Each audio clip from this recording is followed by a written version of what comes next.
noches, Ahí Rolando. Romina está sacando los dientes, ya está sacando los colmillos, las garras, todo. No es para tanto, Está esperando saltar, así que... Teníamos Mangel, pendiente... le cedo la primera pregunta. No, bueno, sí, ahí como decía Mena, teníamos esto pendiente y bueno, justo no se dio el cara a cara con las ganas que tenía de poder verlo. Lo vamos a hacer a través de esta vía y por supuesto con vos, Rolo, pero básicamente para no meternos por ahí en cuestiones tan técnicas, tratar de entender o preguntarle por qué o si sabía que el ministro Soria iba a ir a la Corte después de 8 meses cuando asumió. Recuerden que dijo: yo lo primero que voy a hacer es convocar y juntarme con los miembros de la Corte. Fue y casi que pateó el tablero, en un momento que parece, no parece, digamos, la jugada más diplomática.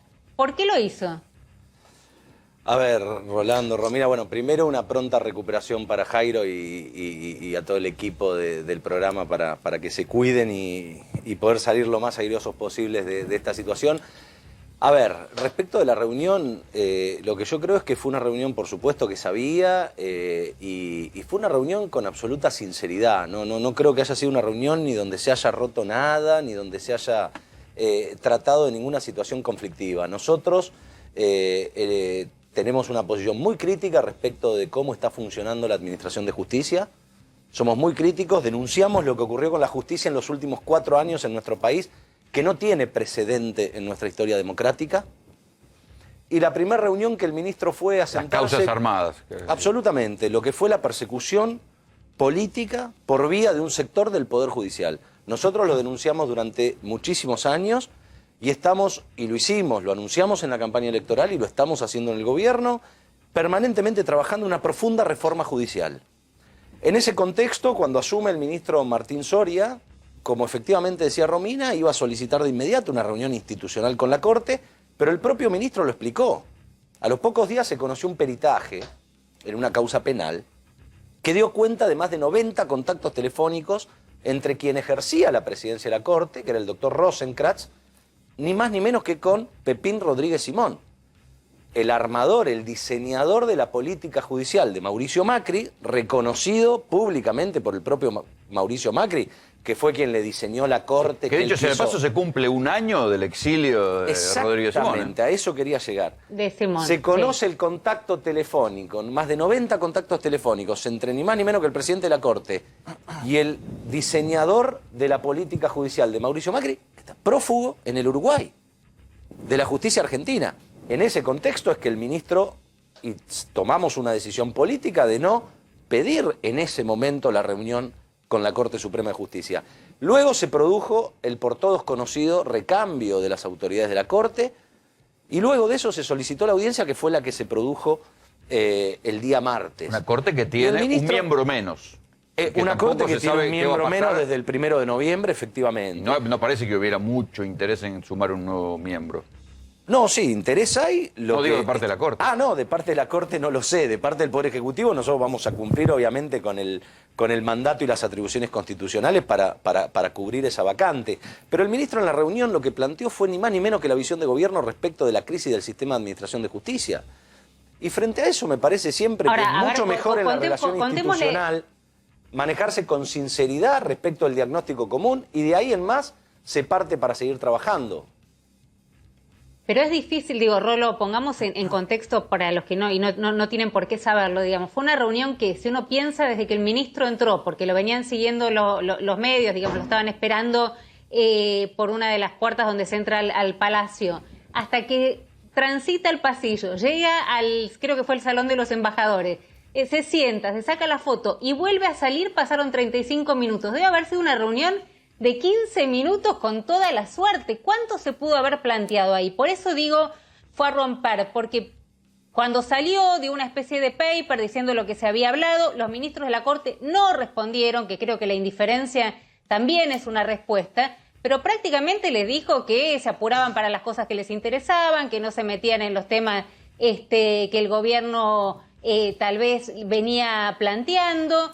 Hay cierto malestar, es cierto que cuando fue la comisión de notables no citaron a la Corte, digo, tiene malestar con el gobierno, que no trataron el tema del procurador, ¿Qué pasa con el defensor? Digo, había un montón de temas para hablar que se me ocurren que pueden ser más de 15 minutos. Ahora, entre que Soria llega y se va, son 15 minutos y después silencio absoluto creo que se va a mantener por parte de los ministros de la Corte. Bueno, de parte nuestra, Romina, la reunión efectivamente fue una reunión de presentación, de diagnóstico institucional, en donde nosotros planteamos cuál era nuestra visión respecto de cómo estaba funcionando la Administración de Justicia y particularmente se planteó la situación de gravedad institucional a la que estamos asistiendo. Y se tocaron todos y cada uno de los puntos respecto de las principales críticas que nosotros tenemos y de que la cual el Poder Judicial tiene que hacerse cargo. Me parece que eso es lo más importante. De gravedad institucional, sí. Yo comparto el diagnóstico que hay gravedad institucional porque hay una mirada tan diferente que yo no sé cuál sería el punto de encuentro entre la mirada del gobierno, lo que hace la Corte y lo que por otro lado dice la oposición. Absolutamente. Que cada vez que se cae una causa en Comodoro Pi dicen que es por la presión del gobierno. Quiero decir, hay tres realidades diferentes y tres diagnósticos diferentes. Yo no sé cuál es el punto de encuentro. Igual el punto de encuentro no tiene que ser con la Corte en materia de reforma judicial. El punto de encuentro tiene que ser en el ámbito del Parlamento, del Congreso Nacional, sí. que es desde donde bien, nuestra... Pero recordemos que ya hubo una reforma judicial y la voltea a la Corte. Absolutamente, hubo casos... Casi una Corte casi parecida. Hubo casos donde el Poder Judicial obviamente luego interviene respecto de la sanción de las leyes y de las declaraciones o no de inconstitucionalidad, y sobre eso particularmente se planteó un punto muy importante que para nosotros es una clara demostración de uno de los grandes problemas que tenemos, que es el manejo de la agenda del Poder Judicial. Y esto no involucra solo a la Corte. La Corte como cabeza del Poder Judicial, si se quiere, es en los hechos más graves, más obscenos. Pero hay un manejo por parte de la Corte y de los tribunales inferiores, de la agenda de los tiempos del Poder Judicial, del manejo de los tiempos y de la utilización política de esa agenda. Una de las cuestiones que el ministro planteó muy claramente es, por ejemplo, la situación con el tratamiento de los crímenes de lesa humanidad, que en muchos casos duermen el sueño de los justos en la Corte Suprema de Justicia de la Nación, y cuando se discutió una cuestión corporativa, si se quiere menor, respecto del traslado de 2 jueces, la Corte utilizó la herramienta excepcionalísima del salto de instancia, le sacó la causa al juez que la tenía que resolver, y en cuestión de 45 días resolvió el caso. O sea, ahí hay una decisión política de la Corte de tratar antes algunos casos en perjuicio de otros. Y estamos hablando, por ejemplo, de los casos de crímenes de lesa humanidad, que es el delito más grave en el mundo. Bueno, pero no es porque no es una opinión, es jurídico. Recordemos desde el Estatuto de Roma, el genocidio es el delito más grave del mundo. Recordemos que casi esta misma Corte fue la que cometió el papelón de avalar el 2 por 1 para los genocidas y después tuvieron que dar marcha atrás de una manera que ni un estudiante de Derecho lo podía justificar. Otro de los casos que se plantearon, perdón, Romina, es la causa por la desaparición y muerte de Santiago Maldonado. El juez que tiene que investigar el caso Santiago Maldonado, que sabemos que hay una injerencia estatal, un procedimiento absolutamente ilegal, abusivo de una fuerza de seguridad de nuestro país, que produjo la muerte de Santiago Maldonado, lleva 22 meses a estudio de la Corte. El juez que tiene que investigarlo, ¿saben qué dijo? Yo no puedo seguir investigando porque no puedo garantizar mi imparcialidad en el caso. 22 meses lleva la Corte para resolver esa situación.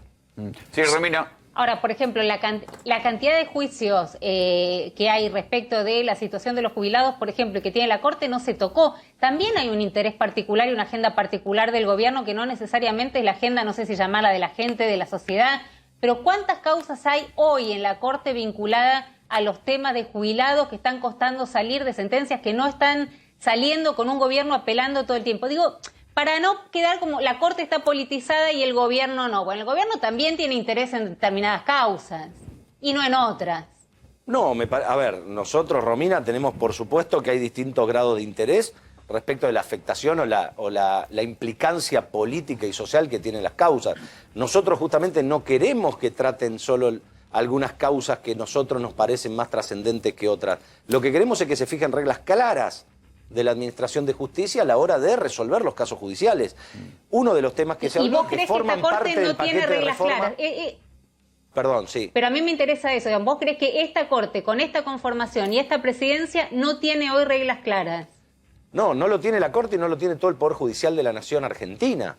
Entonces, por eso es que nosotros estamos alentando... Pero te podrán decir que es su criterio. un criterio que no está escrito en ningún lado y que no está fundamentado. Por es eso su criterio y su tiempo. El Consejo Consultivo. Yo sé que es desesperante. Pero... No, sí, claro, pero esto, digo, no tiene que leerse de ningún modo como un ataque a la Corte. Digo, tiene que verse como una forma de mejorar institucionalmente la función de los poderes del Estado de nuestro país. Esperé que Javier Calvo te quiere preguntar algo. Javi. Sí, dos preguntitas cortitas y al pie. No, dos no, una, viejo, ¿qué dos? Una sola. No, dos por uno te hago. Recién hablaban 2 por 1, bueno, vamos con 2 por 1.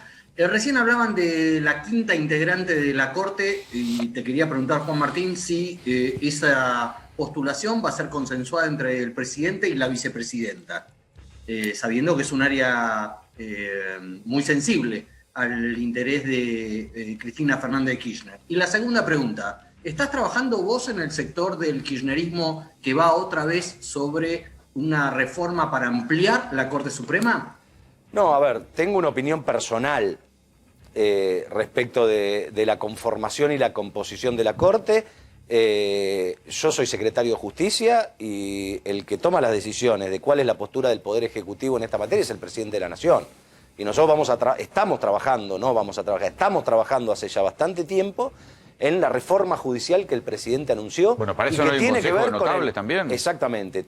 Primero autolimitó sus propias facultades el presidente al convocar a un consejo consultivo de expertos que lo asesoró sobre los principales ejes de la reforma. Esto es, composición de la Corte, situación del Ministerio Público Fiscal, Consejo de la Magistratura, por eso enviamos el lunes pasado enviamos un proyecto de ley al Congreso, la cuestión de la fundamentación de los tratamientos de los casos de la Corte, lo que se conoce como el famoso artículo 280, que es cuando la Corte decide no tratar un caso y tratar otro y no fundamenta, la cuestión de los plazos de resolución dentro de la Corte, o sea, el mecanismo de funcionamiento.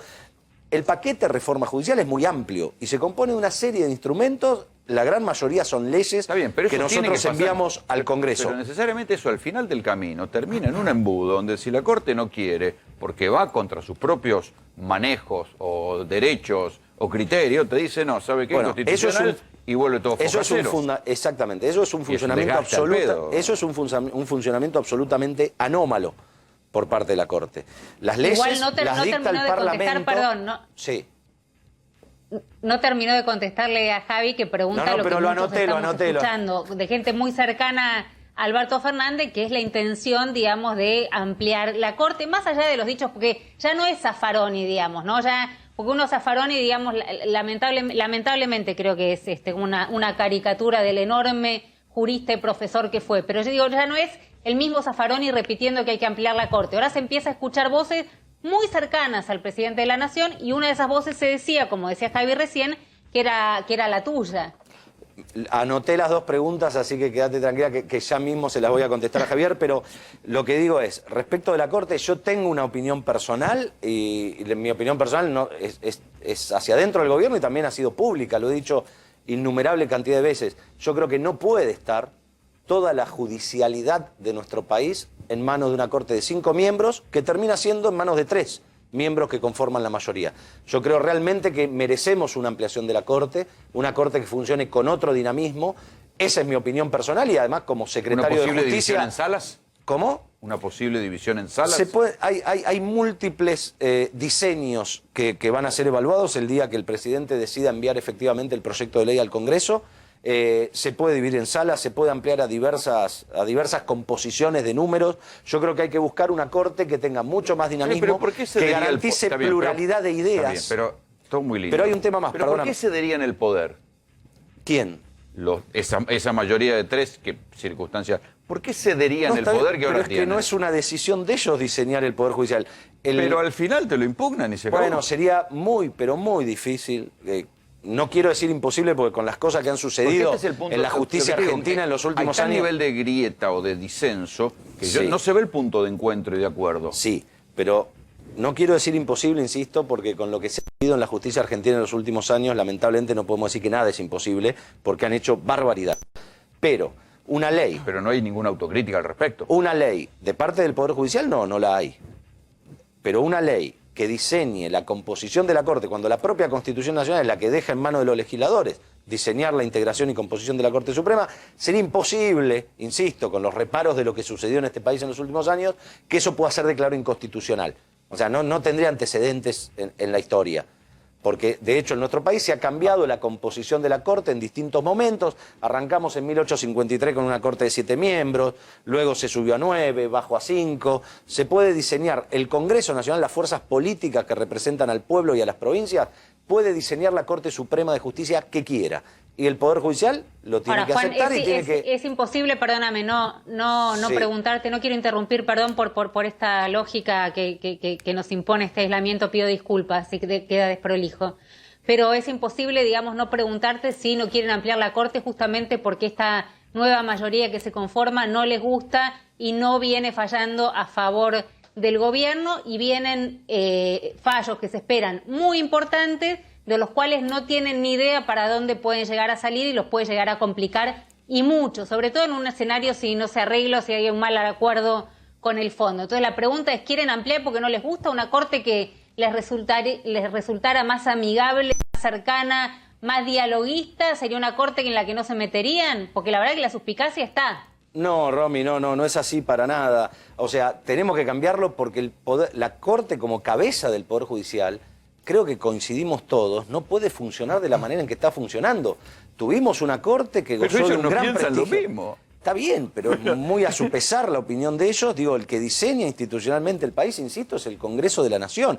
Y no creo que no piensen todos lo mismo, ¿eh? Yo tengo entendido que hay algunos miembros de la Corte que no directamente ni siquiera opinan y no ven ni siquiera ni con agrado ni con desagrado el diseño que el Congreso pueda hacer respecto de la composición de la Corte. Pero no es una cuestión de por qué esta Corte me gusta o no me gusta. Es una Corte que no está funcionando. Si hay un tema de la vida pública sobre el que hay un 100% de acuerdo de todos los argentinos, es que esta justicia no nos satisface. Esté parado uno donde esté parado, el sistema de administración de justicia no le está solucionando ningún problema a la gente. Y lo decía la propia Romina recién, con la cantidad de juicios que están sin resolver en la Corte, que duermen, insisto, el sueño de los justos allí. Y nosotros tenemos que buscar una reforma judicial que modifique institucionalmente y brinde los resortes para modificar este estado de cosas. No nos vamos a quedar impávidos frente a una justicia que no funciona y que no le brinda soluciones a nadie. Hagamos un poco de memoria. Las reformas de la Corte siempre surgieron de crisis políticas. Después de la dictadura, después de la caída de Alfonsín, cuando Menem hace la Corte de la mayoría automática, y después con Néstor, cuando después del 2001 hace la limpieza de la Corte, y de ahí en más se va como desgranando, sí, pero porque digo, con el no hubo una crisis política y no hubo de parte de la Corte una admisión de que estaban pero fíjate, mal. con el Incluso para echar a los jueces de la mayoría automática hubo que hacerle juicio político. Sí, claro. Y en aquel momento había mayorías que admitían el juicio político. En este caso no se ve. No, pero con el correr del tiempo llegamos a la Corte que tenemos hoy. Vos fijate, es una Corte que no tiene representación de género en la Corte actual, digo, no respeta ninguna paridad de género. Sí, tampoco la respetaríamos mandando el pliego de una mujer a cubrir la vacante de la doctora Hayton de Nolasco, digo, quedarían 4-1. No cumple criterios de especialidad. Vos fijate hoy, cuando uno ve la formación de los actuales 4 ministros de la Corte, bueno, no hay penalistas en la Corte. Hoy la Corte actual no tiene un penalista. Es más, tiene 4 miembros casi que provienen del mismo saber del derecho, cuando la Corte resuelve sobre todas las temáticas del derecho y de la vida de los argentinos que llegan a los tribunales de justicia. Yo creo que es una sumatoria de componentes. ¿Y por qué no se vuelve a la Corte de 7? La que obligan a mejorar. Bueno, por eso hay distintas propuestas que se están analizando. El presidente tomará la decisión de cuál es la postura del Poder Ejecutivo respecto a esto. ¿La ley qué dice? Y es el Congreso Nacional. Tiene que ser? La ley actual, ¿de cuánto? La ley actual habla de 5 miembros. ¿Y por qué se bajó de 7 a 5? ¿Cuándo se bajó? Se bajó durante nuestro gobierno anterior, se bajó de 7 a 5 miembros la Corte. No se quejen. No, que no es una cuestión de queja, es una cuestión de adaptar un diseño institucional a una buena mecánica de funcionamiento. Y esto no quiere decir negar para nada lo que hicimos en otro momento. Es adaptarlo a la realidad social de un país. No, digo, perdóname, pero cuando la gente habla del pésimo servicio de justicia y probablemente del 80% de imagen negativa que decía el ministro Soria, no está pensando en las internas de Rosati, Rosencrantz, Maqueda versus Lorenzetti y el Consejo de la Magistratura, tema del que ahora vamos a hablar, que creo que fue lo que fue a marcar la cancha Soria, Sino que está hablando de lo que tiene que ver con la vida cotidiana, con la diaria, con la quiebra, con alimentos. Tardan 5 horas en pedir que perforen el piso donde está enterrada Nancy Videla. Está pensando por qué hablan los conflictos de jurisdicciones y durante 5 días no buscan una mujer desaparecida. Están pensando en esas cosas. A eso quería ir Rolando y Romina. Alimentos, si querés te hablo, digo, qué sé yo, ¿no? Esos son los temas de la vida cotidiana. Claro, pero es que a eso quería ir juicios laborales. A eso quería ir justamente yo, Romina. Yo tampoco estoy pensando en eso. Estamos pensando en mejorar el servicio de administración de justicia, que no tiene nada que ver ni con los pasillos del 4º piso de la Corte del Palacio de Justicia, ni con la Justicia Federal de Comodoro Pi. Por suerte es un porcentaje casi inexistente de argentinos lo que tienen que ir a lidiar a los tribunales de Comodoro Pi. Ahí es donde van los medios y la política. Pero lo que no funciona es la justicia civil, la justicia laboral, la justicia previsional, la justicia de menor cuantía, cuando hay un conflicto de vecinos. Andá a resolver, se te muere tu viejo, tenés que heredar, te tarda 5 años. Y una de las cuando no es una herencia controvertida, uno de los principales motivos, exactamente, y uno de los principales motivos por los cuales yo creo que hay que modificar la composición de la Corte y volver a una integración que la dote de mayor especialidad en los distintos temas del derecho y de la justicia, es porque justamente la Corte perdió esa misión de faro que tiene como cabeza del Poder Judicial. Analicemos los últimos años qué gran fallo de la Corte ha solucionado algún problema neurálgico de la vida de los argentinos.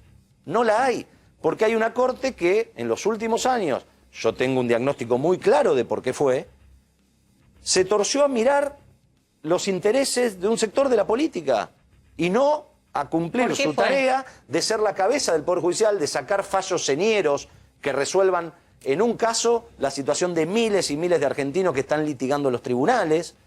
La Corte perdió ese rumbo. En su momento la actualización jubilatoria fue un gran fallo. Exactamente, y se han resuelto desde cuestiones penales, cuestiones civiles, cuestiones hereditarias, se han resuelto en un fallo de la Corte, se resuelven decenas de miles de casos de gente que está día a día luchando en los tribunales por obtener justicia. Y esa misión principal de la Corte, como cabeza del Poder Judicial y como la última palabra en la administración de justicia, la perdió. Y ese es el principal diagnóstico. Pero vos dijiste que sabías en qué momento y por qué. No comparto que haya que modificar la Corte por una situación política ni por una cuestión de cómo se dan las mayorías o las internas que pueda tener el Poder Judicial hoy. Lo necesitamos, para mí, desde mi punto de vista y mi diagnóstico, tenemos que cambiar la Corte para poder hacer una profunda reforma judicial en todas las instancias, desde el último juzgado civil. ¿En qué momento perdieron ese faro, dejaron de mirar a la sociedad y empezaron a mirar solamente a la política, según lo que estás diciendo? Sí, efectivamente, mi diagnóstico es muy claro y yo creo que fue desde el momento en que gobernó Mauricio Macri y cambió un parte de la conformación de la Corte. Recordemos, la Corte de Néstor Kirchner, una de las cortes más prestigiosas en la historia argentina, emitió fallos, pero de casi todos los temas de la vida pública vinculada a la justicia, emitió fallos que se estudian y que, insisto, resuelven la situación de miles y miles de argentinos. La Corte, porque algunos integrantes se jubilaron, porque otros renunciaron y otros fallecieron, cambió la composición, cambió su integración y perdió la misión que tiene como cabeza del Poder Judicial. Y ese es el fundamento principal de la reforma. ¿Cómo se explica que la Argentina tenga hoy un procurador que nadie eligió, que no pasó por el Congreso? Esa es otra de las cuestiones. Y hay algo que sí creo que es interesante y creo que es de una gravedad institucional muy grande. En los últimos años, para terminar con la pregunta anterior, en los últimos años se vivió un manoseo político de la justicia que no registra antecedentes en la historia democrática de nuestro país. Y la Corte, como cabeza del Poder Judicial, no hizo ni dijo absolutamente nada. Por lo tanto, digo, cuando uno suma todas estas variables, toda esta información, estas situaciones, la única conclusión es que hay que hacer una profunda reforma judicial y eso es lo que nos comprometimos como fuerza política cuando le pedimos el voto a la gente. Yo te diría que no sé si no intervino, porque cuando quiso intervenir en la causa obra pública y pidió el expediente, fue tal el escándalo que hubo de parte de la política que rápidamente lo cedieron y no jurídicamente pasó algo increíble. Tomaron el pedido que había hecho una defensa en ese caso, particularmente la defensa de la vicepresidenta de la Nación, y a los 3 días lo devolvieron. Y eso no tiene explicación jurídica. ¿Cuál fue el motivo? Pedimos un expediente ante una denuncia gravísima de que había un perito. Pero que no hubo durante el kirchnerismo manipulación de la justicia, esta relación incestuosa de la justicia y el poder político, digo, no nació con la mesa judicial, si efectivamente existió, cuestión que se está investigando, de Mauricio Macri. Romina, relaciones de la política con la justicia existieron y existirán toda la vida. Yo estoy hablando de otra cosa. Hablo de incestuosas, no hablo del diálogo abierto, franco, interpoderes, en la Argentina y en todo el mundo. En la Argentina y en todo el mundo. Lo que estoy hablando es que se cruzaron barreras que no se habían cruzado en la historia argentina. Digo, se manipularon causas, se crearon causas sobre hechos falsos en los cuales se encarceló gente, se hizo campaña política, murió gente. Por la causa penal que me involucró incluso a mí, por el acuerdo firmado, el memorándum de entendimiento con Irán, murió el ex canciller Héctor Timerman. Porque un juez, siguiendo los deseos políticos de Mauricio Macri, le ordenó una prisión preventiva y lo obligó a cortar un tratamiento contra el cáncer que estaba realizando en el exterior. Bien, pero ni le provocó la muerte. Ni las cámaras de alzada ni la casación revisaron nada Por de lo eso que hizo por eso es que el problema es mucho más grave y merece una profunda reforma judicial, porque el problema no es ni la Corte, ni es solamente Comodoro Pi, el problema es de todo el Servicio de Administración de Justicia. Es un poder del Estado que es, en los últimos 40 años de vigencia democrática, en la que todos decidimos vivir y en la que vamos a vivir siempre, el poder del Estado que menos aceptó modificar sus prácticas, sus reglamentos, democratizarse, como se llama, si se quiere, reduciendo un poco el concepto. El Poder Judicial es el que menos se adaptó a la transformación democrática que sufrieron el resto de los poderes del Estado. Entonces, pero no hay consenso posible cuando del otro lado la oposición considera que lo que ustedes están haciendo es meterse en la justicia. Por eso es que ahí no hay punto de acuerdo. Vos necesitas un acuerdo entre fuerzas absolutamente políticas. Nosotros ¿Con no quién vamos, vas a acordar esto? Nosotros no vamos a cesar ni un segundo en promover esta reforma y en generar o disparar el debate político que nos merecemos, y por eso llamamos permanentemente a la oposición a que se siente a discutir de cara a la gente esta situación, porque realmente yo creo entender por qué lo hacen. Esta justicia le viene muy bien. Como vos referías recién, la situación del Procurador General de la Nación está en manos de un interino hace 4 años. O sea, ya superó el mandato del último procurador designado conforme a la Constitución Nacional. Un procurador interino que está para cumplir una suplencia ante una enfermedad, un tratamiento o una licencia del Procurador General. No está para cumplir el mandato de otro procurador liderando ni más ni menos que la política criminal de un Estado. Nosotros propusimos un candidato desde el Poder Ejecutivo Nacional, la oposición no se sienta a discutirlo. El Senado de la... No parece que haya clima de debate para eso, para acordar sobre eso. Pero en un sistema democrático nosotros tenemos que insistir hasta que lo hagan. El Senado aprobó un proyecto de ley de modificación del Ministerio Público Fiscal, ¿no? Es igual al que presentó el gobierno de Mauricio Macri en el año 2017. Es más, te diría que es mejor en términos institucionales, porque el proyecto que presentó Macri en el 2017, que fue defendido en el Senado por el exministro Garabano, preveía una mayoría simple para designar al Procurador General. Nosotros propusimos una mayoría absoluta, esto es la mitad más uno de los miembros de la Cámara. O sea, era, si se quiere, más restrictivo es nuestro proyecto y la oposición no se sienta a discutirlo. Por eso no dan el debate de cara a la sociedad, porque no pueden discutir ni 2 minutos sobre los proyectos que nosotros enviamos. Juan, también del otro lado hay mucha gente que debe decir que esta justicia a ustedes también les resulta funcional cuando, por ejemplo, se está esperando un juicio oral y público y casi en las a nada de que empiece un debate oral donde tenés la posibilidad de, bueno, justamente de ver a los testigos, de escuchar los testimonios, de terminar de ver la prueba, faltaba un peritaje para hacerse.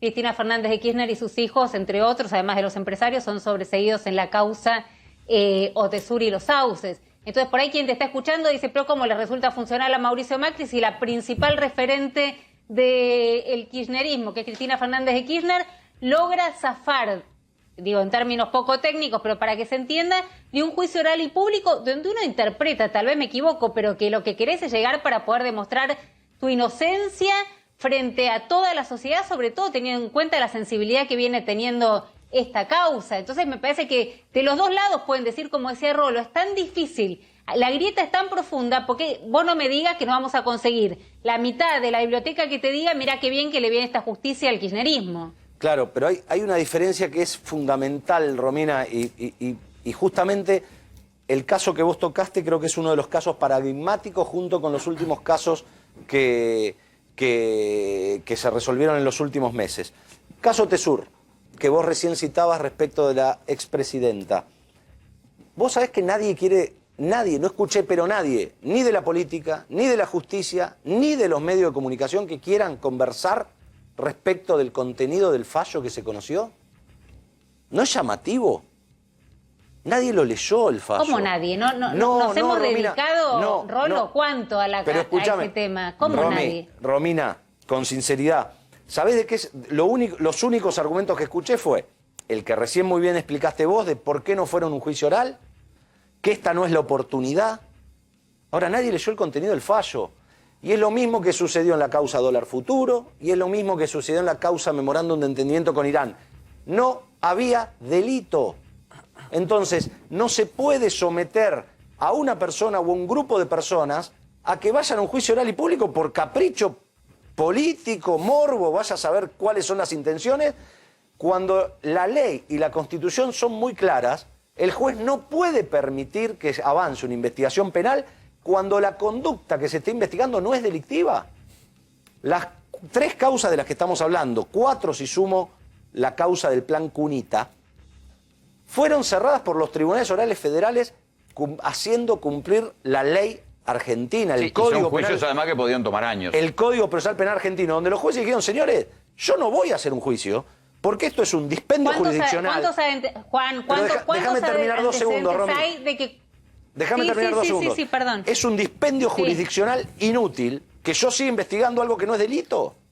O sea, no es que se la cerraron porque la prueba beneficiaba a uno o a otro o porque había duda en la prueba. No se trataba de una cuestión probatoria. Se trató de que armaron causas sobre conductas que no eran delictivas. Frente a eso es obligación de todo juez decir, señor, yo no puedo seguir con esta causa. El problema que asistimos en nuestro país es que durante años se engañó a millones de argentinos con información que era falsa, describiendo conductas que no habían sucedido y tergiversando investigaciones penales con fines políticos. No era un problema de información, era un problema de la justicia. Ayúdame con esto, ¿cuántos antecedentes un problema de la justicia, sin duda. ¿Cuántos antecedentes hay de que en las antípodas de un juicio oral y público se dicte un sobreseimiento como el que se dictó? Un montón.